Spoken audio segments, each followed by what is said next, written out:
Saudações a vocês. Eu sou o professor André Wagner Rodrigues e você está no Fera Digital Smart. Aqui a gente vai trabalhar bastante conteúdo, muito mais focado, muito mais direto, né, para tentar te ajudar, né, da melhor maneira para o Enem e para os vestibulares. Sejam todos bem-vindos. Bom, dando continuidade ao nosso estudo, né, das civilizações antigas, agora a gente vai falar de Roma. E para começar, já te falo de três grandes contribuições dos romanos que faz parte da nossa cultura até atualmente. Primeira delas, a língua. Isso mesmo, o nosso idioma. Nós falamos a língua portuguesa. E de onde será que veio a língua portuguesa? Ela veio derivada do latim, que foi a língua usada pelos romanos. Né? O latim, em mistura com povos germânicos que começaram a adentrar ao Império Romano a partir de 476 e formar novos reinos, nós temos aí toda essa derivação das línguas latinas. O português, a última flor do lácio, certamente é uma dessas contribuições. Segundo, falar para vocês da sua religião. Ah, professor, não minha religião, mas pensar no Brasil, por exemplo. Nós somos muito influenciados pelo cristianismo, não é isso? E lógico que a gente sabe que o cristianismo nasceu com Jesus lá em Jerusalém, mas saiba que esse território ele era anexado aos domínios romanos e que toda a história do cristianismo nasceu em Roma. Tanto que hoje nós temos o Vaticano, a sede da Igreja Católica, lá em Roma. Né? O que sobrou de Roma está lá, hoje no Estádio do Vaticano. Veja, o cristianismo é outra instituição tão importante. Já falei da língua, já falei da nossa religião e tenho que falar também, né, para vocês sobre o direito.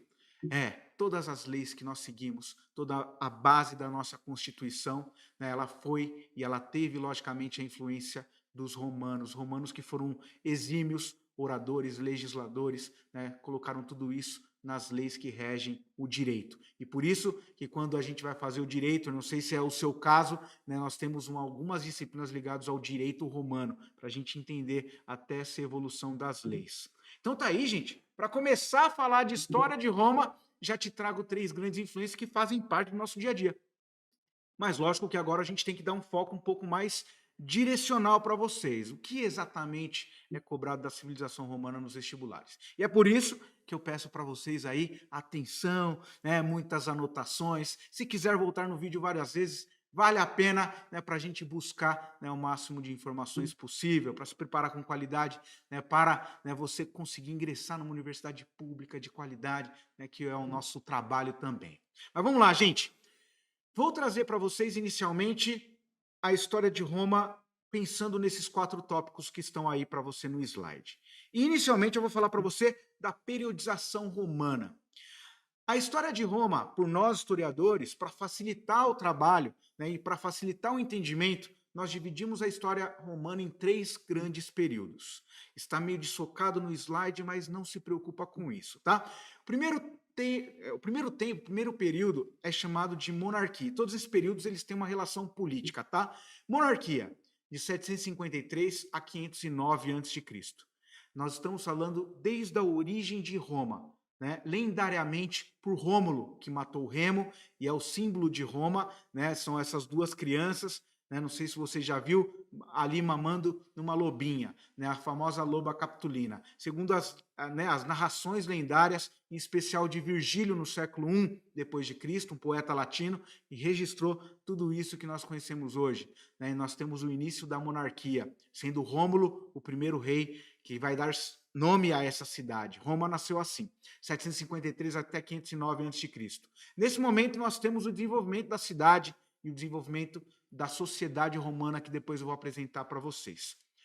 Na sequência, nós temos o período republicano, um período mais longo e tão importante que vai dar toda a estrutura e toda a magnanimidade que Roma tem, né, nas conquistas territoriais e formando essa civilização que vai dominar boa parte, né, do mar Mediterrâneo, né, dominando vários territórios, principalmente, né, do contexto da Europa e do norte da África. Depois vou mostrar isso para você no mapa. Isso aconteceu no período da República. E, por fim, o Império, que é dividido em duas fases, né? O Alto Império e o Baixo Império. O Alto Império é o período de apogeu, né, da famosa Pax Romana, um período de estabilidade, um período de crescimento, de conquistas territoriais. que vai de 27 a.C., com o primeiro imperador romano chamado, né, Otávio Augusto, né, sobrinho de Júlio César, e Júlio César já vem à memória, né, já vem Marco Antônio, já vem Cleópatra, né, a origem do Império Romano. Nós temos Otávio, o primeiro imperador romano, por volta até 235, com Cômodos, que vai dar origem, né, à dinastia dos Severos, que já são imperadores não tão populares assim. E aí, então, nesse período de 27 a.C. até 235 depois de Cristo, nós temos um período de apogeu, né, de paz, período de conquistas territoriais. Mas de 235 até 476, com o fim do Império Romano do Ocidente, nós temos um período de declínio, período de crise do escravismo, e eu vou tentar explicar aos poucos tudo isso para vocês, tá bom? Mas lógico, dando foco o que mais você precisa para passar nos vestibulares. Vamos começar essa aula inicialmente mostrando aí para vocês à direita a localização de Roma. Estamos falando, né, da Península Itálica, essa região, né, que hoje você conhece, né, um país, né, a própria Itália, né, ligada lá, né, você está vendo a região de Córcega, de Sardenha, ao sul uma ilha chamada Sicília. Toda essa região era Roma na antiguidade. É importante você saber que essa região está no centro do mar Mediterrâneo, né? Vamos olhar aqui que fica mais fácil. Nesse momento, então, dos dois momentos iniciais, tanto na monarquia, mas principalmente na república e no império, nós temos o desenvolvimento de algumas classes sociais, e aí eu preciso de um foco e de uma atenção de vocês nessa sociedade romana. Ela é dividida dessa forma, em 4 grupos, tá? Patrícios, clientes, plebeus e escravos. Vamos entender cada um deles. Os patrícios são os grandes proprietários fundiários, descendentes das primeiras famílias que fundaram a cidade, descendentes diretos de Rômulo, segundo a narração lendária, como eu disse para vocês. Os patrícios, eles dominavam as principais terras, terras férteis, e também dominavam a cena política. Eles que administravam no período da monarquia, através da tradição oral, eles que mostravam para os demais quais as regras de convivência, quais as leis a serem cumpridas. Abaixo dos patrícios, e até tem uma piadinha engraçada, né? Hoje o termo patrícia, né, patricinha, ele é bem popular no nosso vocabulário, não é? Patricinha. O que é a patrícia? Bom, enfim. Bom, são os patrícios. Abaixo dos patrícios estão os clientes.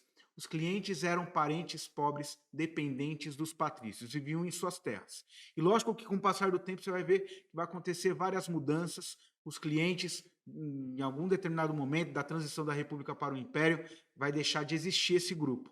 Mas nesse momento inicial é importante que vocês conheçam a esse grupo. Eles viviam nas terras dos patrícios, eles viviam ali, né, de certa forma, como escravos por dívida, trabalhando nas terras dos patrícios. Abaixo dos clientes estão os plebeus, cidadãos livres, tá? Mas é o restante da sociedade.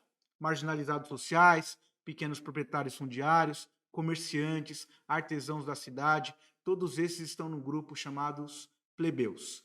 E, por fim, os escravos. Os escravos, principalmente por guerra. Lembrando que desde a origem, desde o início da sua história, eu vou mostrar isso aos pouquinhos com você, né? Você está mostrando, está vendo esse mapa à direita, né? Esse é o período de formação da Itália, dessa região. Lógico que não existe ainda o país Itália, mas a civilização romana está sendo formada a partir da miscigenação de muitos povos. Você está vendo aí no mapa. Latinos, samnitas, ecos, volcos, sículas, gregos. Sim, existe uma parcela da população grega que está lá no sul, né, da Itália, né, da nossa Itália atual, mas que naquela época tudo era chamado de Roma. A norte, você está vendo ali os etruscos, né? Eu vou colocar aqui para vocês esses etruscos que estão aqui no mapa para você aqui no norte, né, de Roma. Eles são povos, né, asiáticos, são povos orientais, que vai dar origem a esse povo misturado, que no final vão ser os romanos. Então tá aí, gente. Lembrando da divisão da sociedade, que vai ser importante para a gente avançar nas próximas aulas.